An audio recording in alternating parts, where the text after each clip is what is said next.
Hello and welcome to the Reading with Cari podcast. New episodes air every Wednesdays with special minisodes airing on Saturdays on any device you listen to podcasts. Click the link in the description to find the podcast now. Thank you and enjoy.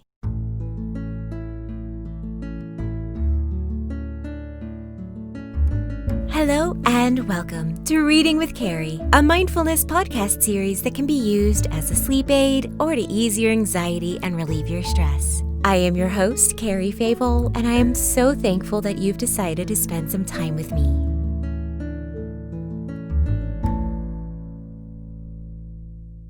This is the 52nd episode. A calendar year has 52 weeks, so when I realized I could hit this number by the new year, even only starting in June, I pushed really hard to make that happen. Although at times, I felt like I had bitten off more than I could chew, as the saying goes. You see, I changed jobs in October, and while I love the direction my office career is headed, major asterisk here, but I'll touch on that in a moment, I came into the organization at its busiest time, taking on a role that was integral to the success of this busiest time. So my work-life balance became very much unbalanced, and thus the podcast suffered a bit. To be honest, there were times I thought about foregoing completely. But I remembered a comment I got on one of the YouTube re-uploads where someone said, "I love all your videos, please never stop." And I pushed through with the thought that if I could bring someone comfort or peace of mind, even momentarily, isn't that worth it? So that brings us to today's podcast. It's a little different than the others. Think of it as the state of the podcast. First, because we're all about not causing anxiety in any way, no, I am not canceling the podcast. I had considered it, but honestly, it made me feel such horrible things that I knew I needed a workaround. Now, I have been considering changing the logo, perhaps the theme, or even the direction of the podcast, and in full transparency, I'm still debating that. I love what I've started, but it feels like perhaps it's missing something or I'm not aiming it properly at the right audience. So that change is still in progress, and I wanted you to know that too. In an effort to compromise keeping the podcast but also balancing my work life and other avenues, there will be some podcast changes in 2021. Consider these past 52 episodes as Season 1, with the next episode you hear being Season 2. Change number 1. I am going to pause the minisodes and bonus episodes. While I did make it a conscious effort to hit 52 episodes by the end of the year, it definitely got to be a bit too much, and I missed scheduling 2 episodes on time. A new podcast episode will only be posted every Wednesday for now in Season 2. Change number 2.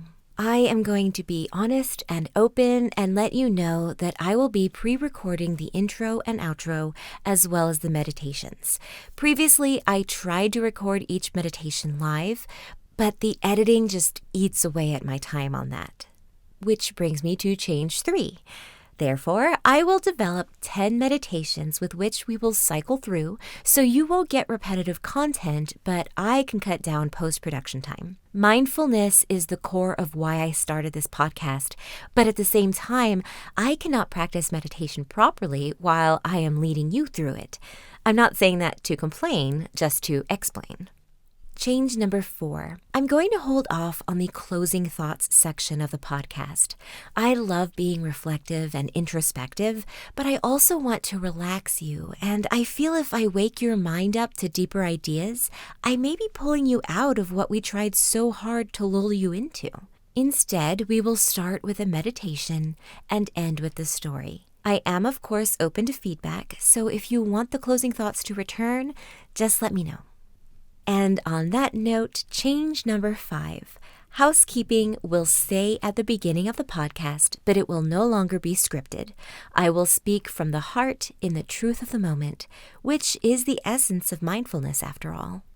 Where Season 1 lasted 52 episodes, Season 2 will last for 25 episodes, which, if I'm doing my calendar math correctly, should end on June 23rd. By this time, I will have had much more time to settle into my job and the schedule I will create for myself to be productive, creative, and rejuvenated. I have an idea for season 3, but for now, let's leave it at that.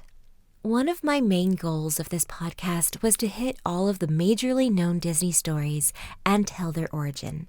I successfully told the 15 official Disney princesses, but there are still so many more to explore. With season 2, I should have quite the wheelhouse of bedtime stories, which I am very pleased about.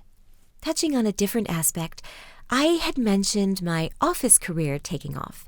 As I said in my very first podcast episode, and many times in my blog, I am a freelance voiceover artist. I have tried the struggling artist routine, but I came to the conclusion of a few things. I love voiceover for the art of voiceover, but running my own business, which I am reliant on to pay my bills, is not something I have the endurance for. I want to take gigs and roles that I find interesting, not because I have to keep the lights on. I also was not booking regularly enough to pay bills in that way. So while yes, by all definitions, I am a professional voiceover artist, I get paid to talk, as they say, I am not a full-time voiceover artist. This realization hurt, I won't lie, but I've come to terms and peace with it, and I'm at a really happy stage in my voiceover career right now. I also learned that I enjoy simply being an entertainer. I went to college to become a face actor, not a voice actor, and improv breathes life into me. I was about to sign up for an improv class when the pandemic hit, but it is something I still strive to enhance and encourage. This will be expressed through YouTube. I can be and do and make whatever I want as an artist, fully for the sake of the art or the entertainment, and not be bothered about whether it can be defined as successful by society's standards. All of this to say, my happy compromise in life is to have a commendable career that can support my lifestyle, my passions, my family, and my health. I am so blessed and happy to report that after years of searching, I finally found a job where I do feel I can stay long term. I cannot express to you the relief I feel to finally have this. Is it perfect? No, nothing in life is. But am I surrounded by compassionate team players working daily towards helping those suffering from poverty climb up and thrive as my neighbor? Yes. Yes, I am. One thing I am still passionate about that has been put on the back burner has been my Roll Call initiative, which is a supplemental community that is aimed at supporting those who suffer from mental illness, especially severe depression. Right now, my time is very limited and I don't have a budget to pay someone to assist me. That's why I've created a Ko-Fi. Ko-Fi is a competitor to Patreon, but it makes it super simple and easy. You can give a one-time donation without being guilted into making it recurring. Right now, I'm too small of a podcast to create a tribe, another competitor of Patreon, but I did want to start a community for those who enjoy my podcast. Please don't misunderstand me. It is not my intention to use your donations to support myself financially. As I've already mentioned, I've got that part covered. Instead, I would like to think bigger. The money you donate will go towards a larger journey that I hope you will walk with me. The bigger picture is developing the Roll Call initiative into a nonprofit. I want to be able to assist those in my community, whether that's gifting money towards counseling sessions or helping pay for medication. The focus would be on mental health support and mental health awareness as a whole, destigmatizing mental health issues. However, to do this right takes time, and there will be several steps to this. I can't rush into something like this, and currently, I do not have the time nor financial backing to bring this to fruition. So first, I need to grow my community. That means you, dear listener, and I think I can do this with your support in 2 ways. One, I would like to hire an editor to help me with producing my podcast. A rule of thumb to go by is that it takes twice as long to edit what it took to record. So if I recorded a 30-minute podcast, it will take an hour to edit, meaning I spent an hour and a half on that episode, not including the pre-production aspects. Hiring someone to assist me would provide me more time to either create more episodes, time to collab with other podcasters, make more custom content for a future Patreon, more creative content in other media such as YouTube, or more time to focus on the marketing and advertising on social media. 2, I would like to have a small budget for marketing and advertising. Currently, everything I do is out of pocket, which is natural, but means my opportunities are limited. With your donation, I would be able to advertise the podcast, hire someone to assist me with the analytics and management of my social media, and start to create merchandise. By spreading awareness of my podcast, our community will grow and the Roll Call Initiative will slowly form as a grassroots organization. We would have full conversations on Discord, mods to help keep track of special dates like birthdays and anniversaries, and I can then start hosting charity events to raise money. And that, friends, is where it begins.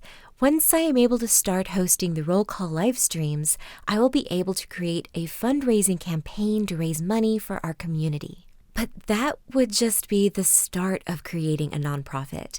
As you can see, my eyes are larger than my stomach. But it all starts here, with you and me.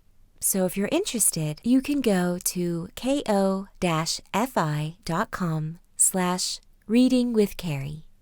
Finally, I want to just mention again that you are more than welcome to request stories that I haven't read. Ideally, our community will live on Discord, but for now, you can email me at readingwithcari@gmail.com, or I believe you can comment on Ko-fi, and I will do my best to respond in a timely manner. Please note there are some stipulations as to what stories I can read, but for the most part, if they are considered a short story that is suitable for most audiences, your request should be accepted. Now that I've spoken long enough, thank you for listening. I welcome you back anytime you may need to hear a comforting voice or a familiar bedtime story.